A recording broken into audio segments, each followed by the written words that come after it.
Naam Fazal, aujourd'hui pasteur de l'église Mosaic Church en Caroline du Nord, aux États-Unis, est un ancien musulman d'origine pakistanaise. Il grandit et fut élevé en tant que musulman au Koweït. En 1992, il eut une expérience surnaturelle avec Jésus qui a totalement changé ses croyances et sa vie. Voici son témoignage.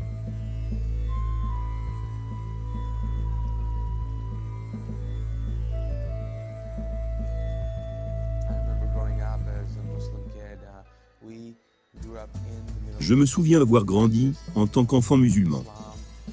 Nous avons grandi au Moyen-Orient. Nous pratiquons, vous savez, l'islam. Nous allons prier spécifiquement le vendredi.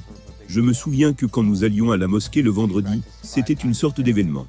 Nous faisons aussi bien la prière 5 fois par jour. Donc tout ce que nous faisons était plutôt centré sur nos croyances. Et je me souviens avoir grandi dans cette culture, désirant une relation avec Dieu, sachant que c'était cela, que c'était la religion que j'ai reçue.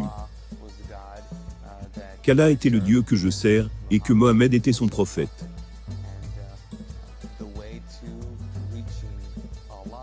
Et que le moyen d'atteindre Allah était de suivre les enseignements de l'islam et de suivre les paroles de Mohammed, qui sont dans les hadiths. En grandissant, j'ai côtoyé les hindous, les sikhs, et même les chrétiens, les catholiques. J'avais des amis qui étaient des hindous, des amis proches hindous. Et nous parlions de religion. Mais je m'étais mis à l'esprit que comme j'étais né et ai été élevé comme musulman, je resterai toujours musulman. J'avais entendu parler de Jésus et d'une sorte d'évangile et de ce qu'il a fait, mais je n'étais vraiment pas intéressé. Parce que, vous le savez, pour moi, à cette époque, l'islam n'était pas seulement une religion, c'était en quelque sorte une nationalité, ce que j'étais. Il serait donc ridicule pour moi d'envisager même de changer de nationalité. Même si, vous savez, j'avais des réserves sur certains enseignements. La chose avec l'islam est qu'il décourage les questions. Si vous avez des questions, des doutes, vous n'avez pas assez de foi. Et donc c'était découragé. Mon frère était à l'université, et donc il pouvait venir, vous savez, pendant certaines vacances d'été, et il a commencé à parler du christianisme. Il avait apporté une Bible à la maison, et nous avons commencé à avoir plusieurs débats là-dessus.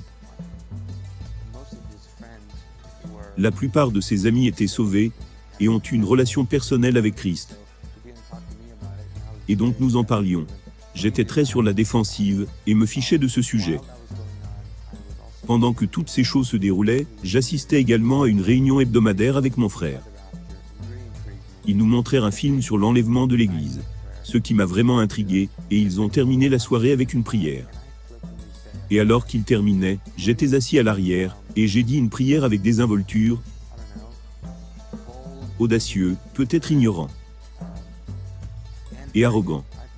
J'ai dit à peu près ceci, je ne sais pas si cela est vraiment la vérité ou pas. Je ne crois pas en cette poubelle. Mais si cela est si vrai, pourquoi donc ne viendrais-tu pas me montrer? C'était ma prière. Eh bien, plusieurs nuits après cela, j'étais dans ma chambre. Et il était environ 11 heures, ou minuit ce soir-là. Je venais juste de finir de lire un roman. J'ai posé le livre, me suis étiré, et m'allongeais sur mon lit. Et alors que je le faisais, tout à coup j'ai remarqué que la chambre devenait sombre, mais pas vraiment sombre physiquement. Ça devenait bizarre et diabolique. Et je me demandais ce qui se passait. Et comme j'y pensais, quelque chose m'a saisi à l'épaule et m'a traîné épinglé à mon oreiller. Et vous savez, à ce moment-là mon corps a commencé à réagir, et la porte s'est ouverte. Et j'ai pensé que c'était mon frère qui venait, pour me sauver. Mais c'était cette silhouette qui marchait. Plus tard j'ai découvert que c'était un démon. Et comme il marchait vers mon lit, il a commencé à communiquer en quelque sorte, qu'il va me tuer. Et je suis convaincu maintenant que s'il était parvenu sur moi, j'étais mort ce soir-là. Vous savez, à ce moment-là, je pensais, est-ce que Allah, le Dieu de l'islam, peut m'aider? Et je savais pour une raison quelconque que cela était au-delà de lui. Et j'ai alors pensé, Jésus, peut-il m'aider? Et alors que je pensais à ces choses, cette silhouette qui venait vers moi, atteint mon lit, puis disparut. Je ne le voyais plus. Ce qui me maintenait immobile, j'en fus libéré. Je pouvais bouger à nouveau.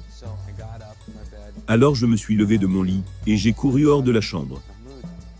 J'ai réveillé mon frère, Mahmoud, et je lui ai dit ce qui s'était passé. Il a tout d'abord dit, tu as eu un rêve, et j'ai répondu que non, c'était réel, c'était plus que réel. Je me souviens avoir dit, j'ai mal aux épaules, à la suite de ce qui me retenait immobile. Et il a commencé à me parler de sa propre expérience. Et j'ai dit, ok c'est génial, mais je suis terrifié.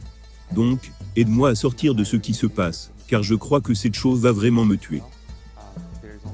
Il a répondu, eh bien, il n'y a qu'une seule personne qui a autorité sur les démons et les anges.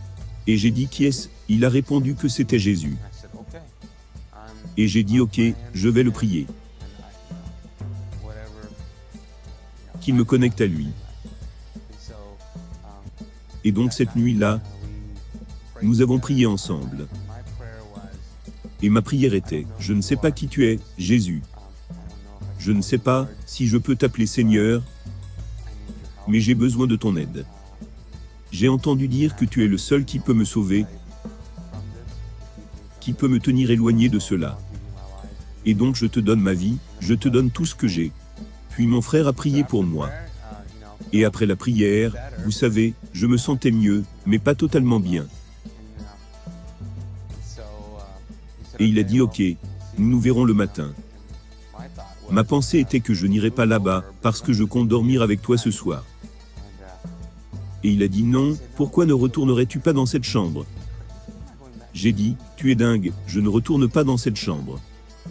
Il a dit, tu devrais y retourner, tu dois faire confiance à Jésus. Et donc je suis revenu dans la chambre. J'ai allumé toutes les lumières, pris cette Bible que mon frère m'a donnée, et je la lisais. Il m'a dit de lire l'évangile de Jean. Donc je lisais Jean. Mais tout d'un coup, mon corps a commencé à secouer de façon incontrôlable. Et j'ai dit, oh non, on y va encore. J'attendais d'être à nouveau immobilisé, épinglé. Et vous savez, je me suis retrouvé assis sur mon lit, avec mes yeux ouverts, en contemplation dans la pièce. C'était juste éclairé avec cette lueur. Cette présence, je crois que c'était une présence du Christ, se présentant juste à moi. Et je me souviens juste être dans la contemplation, dans la pièce.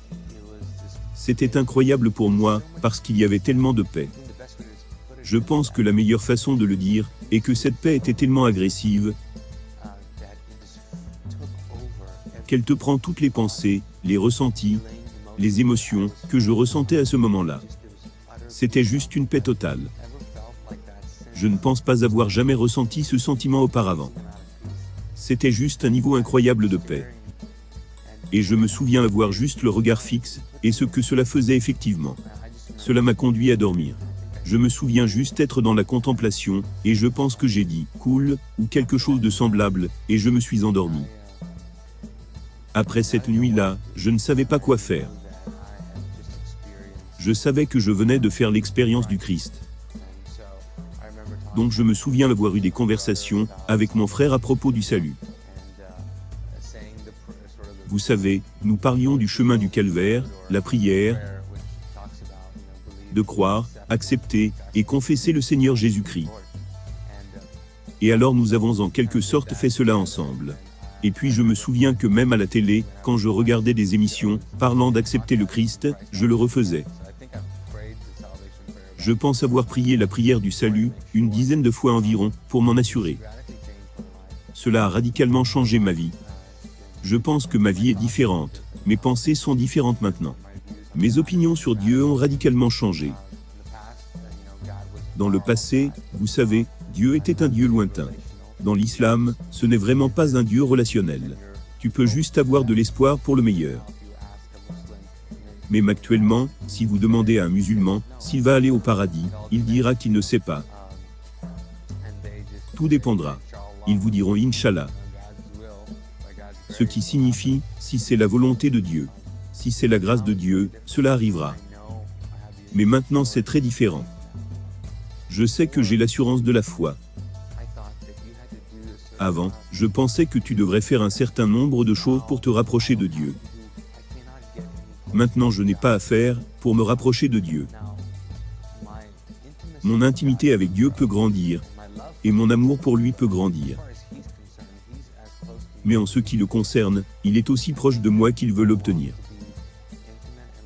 Je pense que les gens aspirent à être intimes.